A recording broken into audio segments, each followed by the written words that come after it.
Olá, meus caros alunos, sejam todos bem-vindos ao módulo Apologética Cristã. Eu sou o evangelista Reinaldo, um dos professores aqui do CTPAV, e neste módulo nós vamos aprender de forma bem concisa, bem harmônica, o que é apologética cristã, o que é apologia. Muito se tem falado sobre apologia em nossos tempos, mas nós sabemos que o conceito apologia, ele foi aceito como defesa da fé. Então, nesse módulo que nós vamos tratar aqui a partir de hoje, nós vamos expandir um leque sobre verdadeiramente o que é a apologética cristã, o que é essa defesa da fé.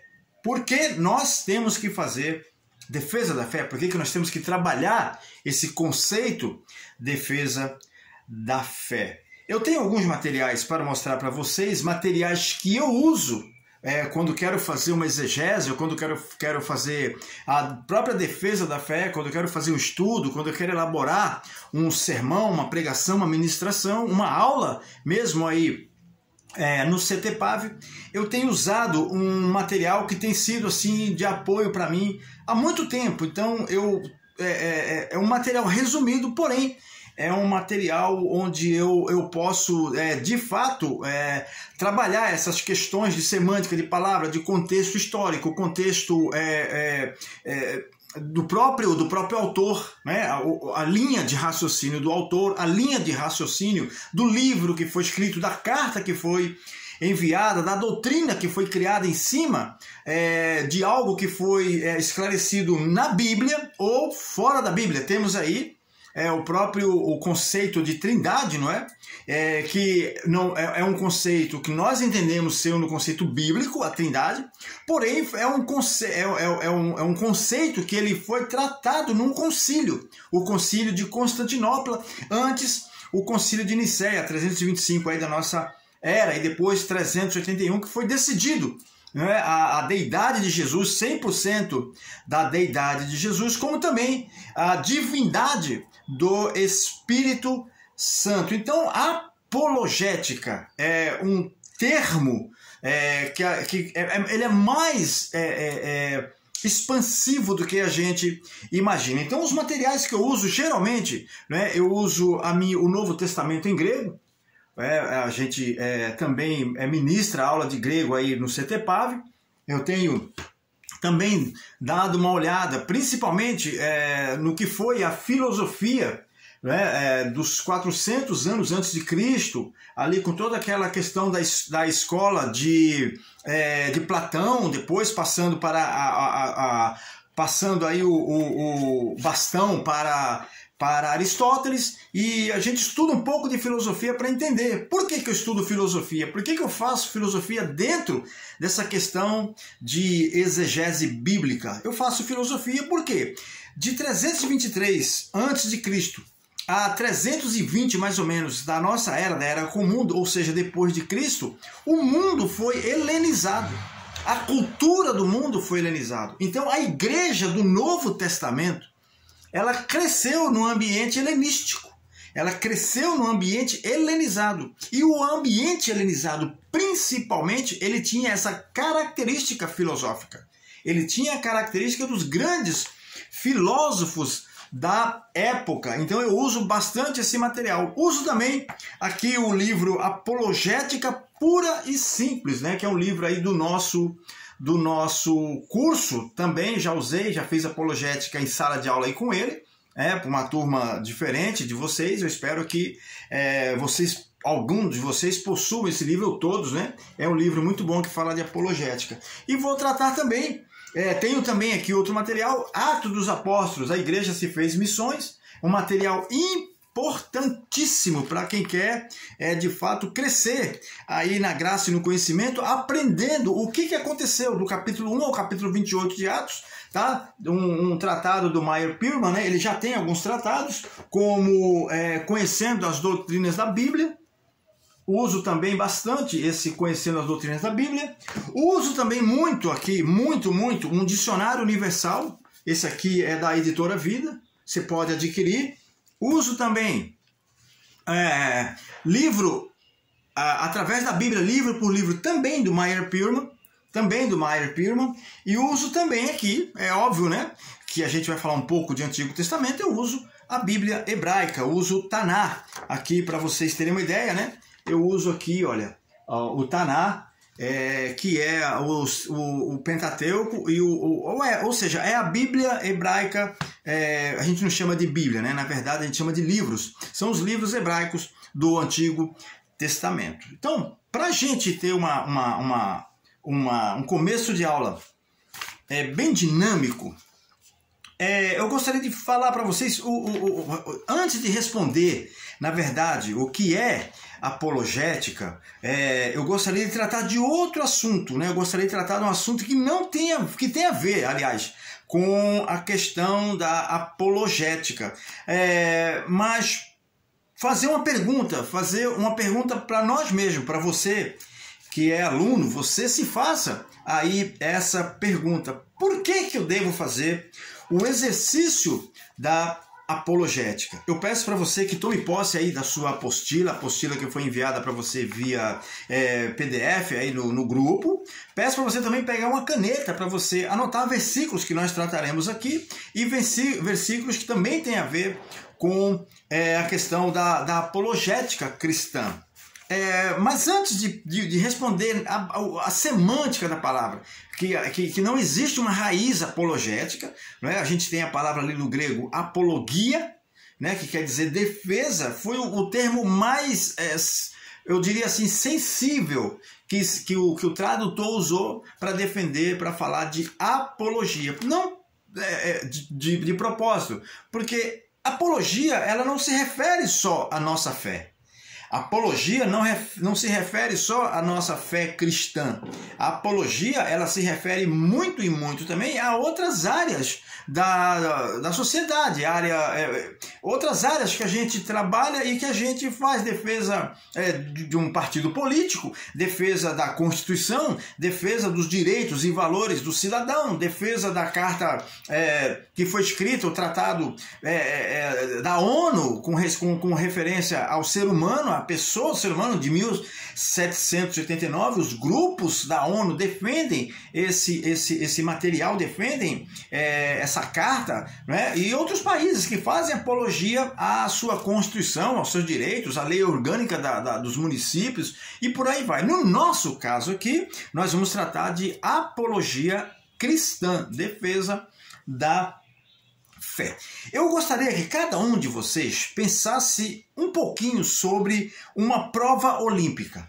Pense numa prova olímpica, aquela em que há um revezamento 4%, você tem aí na sua apostila, onde os atletas eles precisam passar o bastão de um corredor para o outro.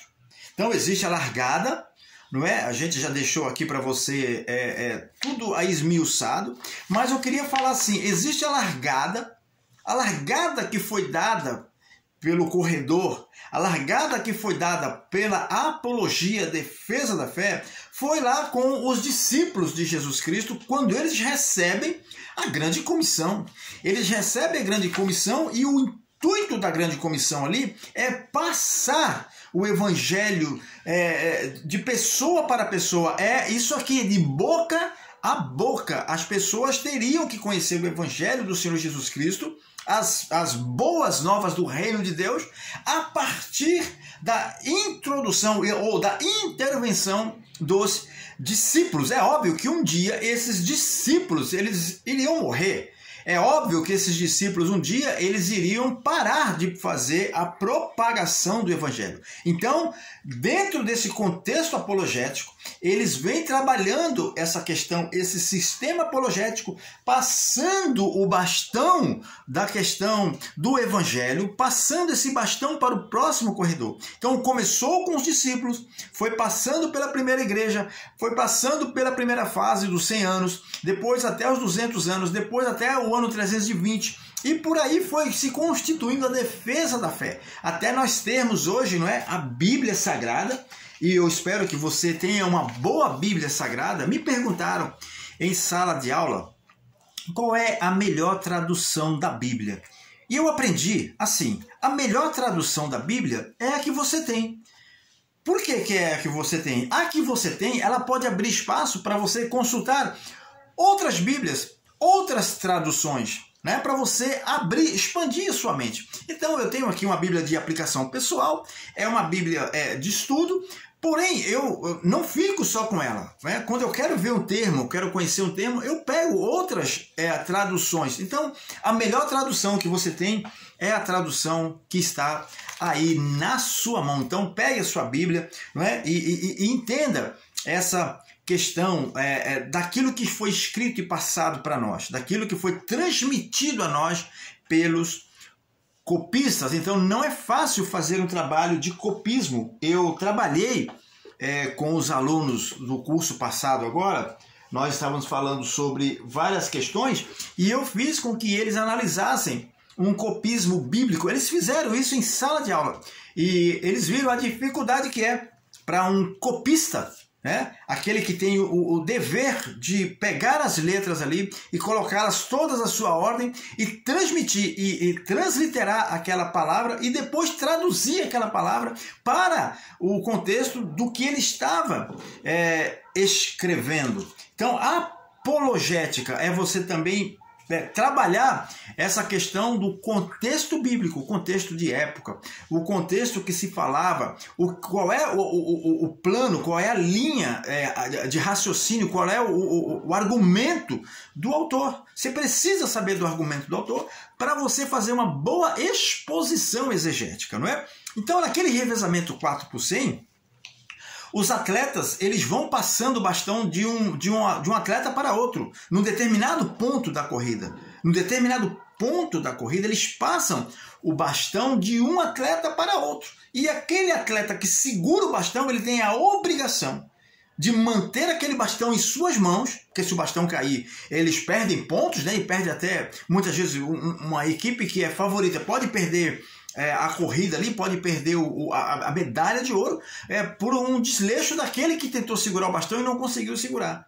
Então tudo isso tem que ser muito bem pensado. O bastão tem que estar erguido na altura da mão do outro que vai segurar. Esse é o Evangelho do Senhor Jesus Cristo. Nós temos que sustentar o Evangelho na altura que é o Evangelho. Na altura, nós não podemos rebaixar o Evangelho de maneira nenhuma, pregar soluções rápidas, porque o Evangelho não é uma fórmula de soluções rápidas. Então, em Mateus capítulo 28, versículos 18 ao 20, Jesus Cristo faz esse chamado para esses primeiros homens segurarem esse bastão, né? Eu coloquei aí entre aspas, esse bastão do Evangelho e passar esse bastão adiante. E na passagem desse bastão, o outro corredor, ele tem a obrigação de levar até o próximo corredor. Isso é o que acontece com cada um de nós, passar o bastão à próxima geração. Porém, esse bastão não é um bastão qualquer. O bastão que nós estamos tratando aqui é o Evangelho do Senhor Jesus Cristo. É o Evangelho do Senhor Jesus Cristo, puro e simples, aquilo que Ele deixou para nós. Nós temos que passar, transmitir da mesma forma que os discípulos receberam. Da mesma forma, nós não podemos incrementá-lo, não podemos colocar, acrescentar absolutamente nada àquilo que já é uma realidade. O Evangelho do Senhor Jesus Cristo é uma realidade, é uma boa notícia. É a notícia que nós esperávamos. É a melhor notícia que qualquer ser humano pode ter. Que os nossos pecados podem sim ser perdoados e que nós podemos, em nome do Senhor Jesus Cristo, conseguir, habilitar-nos à vida eterna. Mas o bastão que o corredor vai passar para o outro tem que estar erguido. E a mão do corredor seguinte que vai pegar o bastão também tem que estar erguida. Você tem que querer, tem que desejar fazer apologética.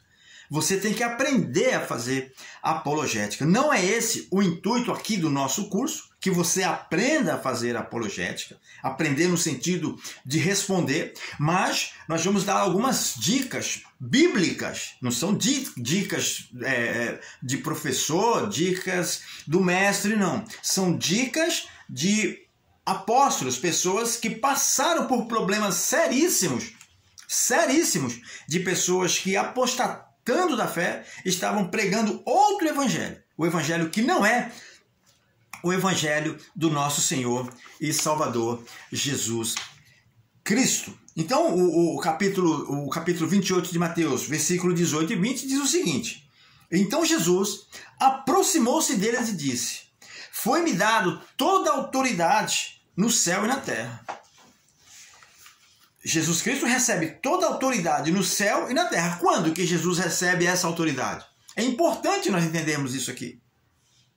Nós temos que olhar a Bíblia e aprender a interpretar a Bíblia da forma que ela é, não da forma que a gente recebe, os pressupostos que a gente acha que é.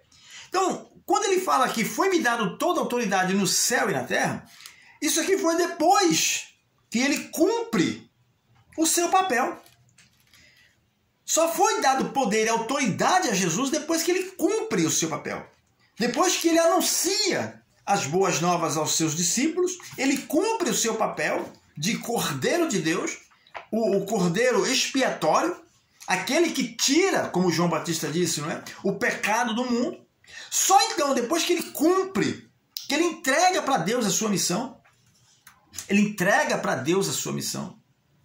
ele diz: agora eu recebo todo o poder e autoridade. E essa autoridade ele transmite à igreja.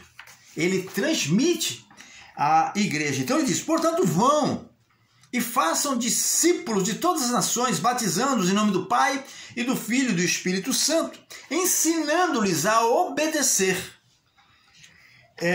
e tudo o que lhes ordenei, ou seja, todas as ordens que Jesus deu, cabais, são ordens escritas, são ordens sem tirar e nem pôr nenhuma vírgula. Não é para acrescentar nada, não é para tirar nada. A ordem de um rei, selada com o anel de selar, ela tem que ser aberta e tem que ser seguido à risca tudo que está ali. Tudo que está ali. O único que é digno de abrir os 7 selos é Jesus Cristo de Nazaré. Então, a apologética, ela vem nessa esteira, na esteira de você entender a mensagem que o rei transmitiu a nós, que Jesus transmitiu a nós. Jesus transmitiu o seu evangelho a nós. E nós temos que defender esse evangelho. Defender a manutenção desse evangelho puro e simples, porque é assim que o evangelho é. Puro e simples, não é? Obedecer tudo o que lhes ordenei. É um imperativo do Senhor Jesus. E eu estarei sempre com vocês até o fim dos tempos. Mateus capítulo 28. Aqui eu tenho a Bíblia NVI, nova versão internacional. Então, para nós cristãos, essa corrida teve início com os discípulos, né? Eu já disse, levando o primeiro bastão. Hoje, no presente século, o bastão está em nossas mãos. O bastão do evangelho, de levar, de proclamar o evangelho com qualidade à frente, às próximas gerações, está em nossas mãos. Assim como os discípulos, nosso alvo é a linha de chegada. O alvo de todo corredor é a linha de chegada, não é? É a linha de chegada. Então, sendo o nosso alvo a linha de chegada, é óbvio que na corrida pelo evangelho nós vamos encontrar aí alguns obstáculos. Não é? Eu imagino, e está aqui na apostila, você pode acompanhar comigo aí a leitura, imagine os discípulos se entreolhando no exato momento em que eles recebem, não é, essa fala de Jesus. Eles buscando dentro deles, ou seja, fazendo contas, né, das suas capacidades, dos seus desafios, os métodos que seriam empregados, os métodos que seriam colocados ali em prática para desenvolver esse trabalho que Cristo havia chamado eles ali. E o método é simples, o método é você repetir as palavras do Mestre, repetir as palavras de Cristo. É repetir aquilo que Jesus falou. É colocar em prática também aquilo que Jesus falou. Porque a prática daquilo que Jesus falou nos transformará em pessoas que, ao fazer a apologética, nós não seremos julgados. Entende o que eu estou falando? Pessoas que fazem defesa da fé, elas precisam ter uma vida ilibada, elas precisam ter uma vida de conhecimento de Bíblia e muito mais do que isso, elas precisam se apresentar a essas pessoas que elas estão transmitindo o evangelho como pessoas idôneas. Caso contrário, Caso contrário, toda a nossa defesa da fé, ela cai por terra. Toda a defesa da nossa fé, se uma pessoa não tiver dentro do grupo em que ela está tentando trazer essa defesa da fé, ela não tiver um conceito ilibado, não for uma pessoa de caráter, não for uma pessoa que é bem visto dentro da sociedade, é muito complicado para uma pessoa dessa transmitir as verdades de Deus. Muito complicado para uma pessoa transmitir as verdades de Deus. Então, o avanço da igreja, né? A gente fala aqui que no avanço da igreja, você pode olhar a história da igreja, você pode olhar através de livros como Conhecendo a Doutrina da Igreja, ou então colocando-se, né, Atos aqui, a igreja se fez missões. E aí você vai ver os obstáculos que surgiram na vida daquela primeira igreja. Amém? Espera um pouquinho, a gente já continua aqui em nome do Senhor Jesus.